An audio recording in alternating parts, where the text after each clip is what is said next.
This is Fred Barstein with 401k TV, and I'm here in New York City at the headquarters of Alliance Bernstein, one of the largest money managers in the world, and very focused on the defined contribution. And I'm here with Jennifer DeLong, who is a managing director and head of their defined contribution effort. Welcome, Jennifer. Thank you.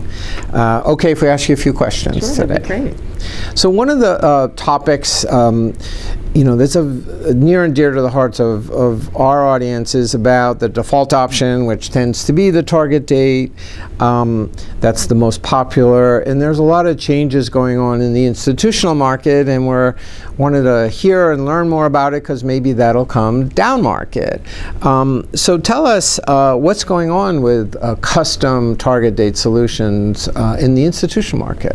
Sure. So we've been working with institutional plans for more than a dozen years in terms of designing better default options for their plans. And what we've really been seeing over the course of several years is a move for those plan sponsors to want to customize their target date funds.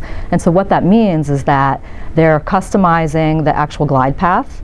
They're also customizing the use of the different underlying managers, the ingredients that make up the target date fund. They're also doing things like considering using alternative asset classes within their target date fund, asset classes that they wouldn't necessarily want to use on the core menu for fear that participants might only use those, but they can then incorporate those asset classes into their target date funds. The other thing we're actually starting to see as well is that they're now thinking about how to customize glide paths and the asset allocation really to each participant rather than just in those sort of 5-year bands like traditional target date funds. Sure. But perhaps that's a topic for another day. Right.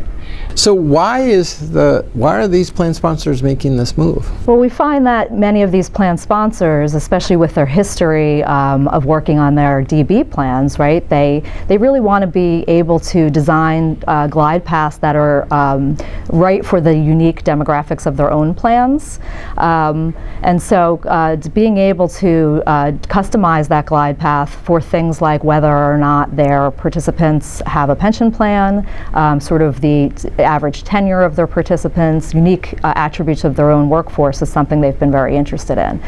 They also really like to have control over the managers that they use.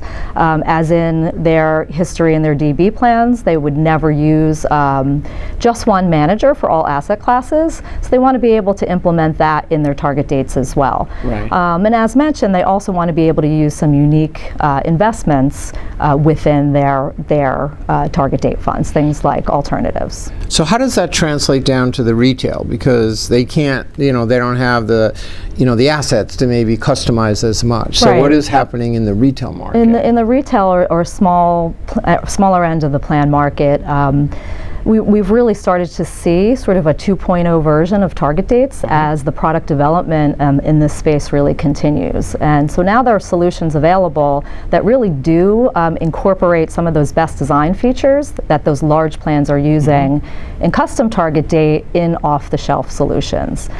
So things like incorporating the use of multiple managers within one target date fund. Again, with that concept or that idea that no institutional plan sponsor would ever use one manager for all asset classes. Right. And so as an example, we actually have a target date series where we use Morningstar to be able to provide independent manager selection. So having that independent sort of conflict-free organization choosing those different managers in an open architecture format.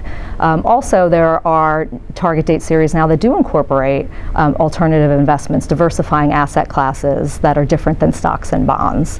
And then in our particular series, we do have one glide path, but it's based on a dozen years of target date research as well as all of our work in that very large plan market. So the final question, when I've put this to the proprietary target date, the target date managers have only their own funds, which are the dominant of the top 10. They'll say, well, just look at our performance. And they want to be able able to see, and they can see how all of these managers are working together because they have a closer view. What do you say to that? Well, I would say, so you're talking specifically about single manager target date funds, right? I would say yes, many of them are doing very well. Now we've, obviously recently have had a really great market, and many of them, especially the ones that are more equity heavy, of course, are doing well. I think though more for plan sponsors, it's really about thinking about their fiduciary responsibility and choosing their target date funds going forward. Right. In that, the idea of one manager continually into the future over the long-term time horizon of a target date fund being able to deliver performance on every asset class, you have to think about whether that's something that's likely to happen going forward.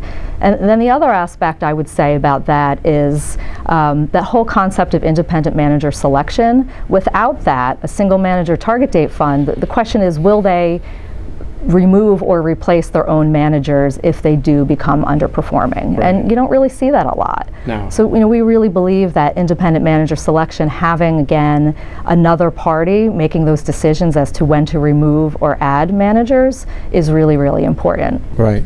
So I think that what we're advocating to our clients is target dates are good. Some of the proprietary are very good, but it really behooves you to look and see, look at some custom. They're starting to come out. I know AB has a series of those, and it's probably worth at least looking at it, talk to your advisor, and see if it might be appropriate for you. So thanks for your time today, Jennifer, and thank you for watching 401k TV.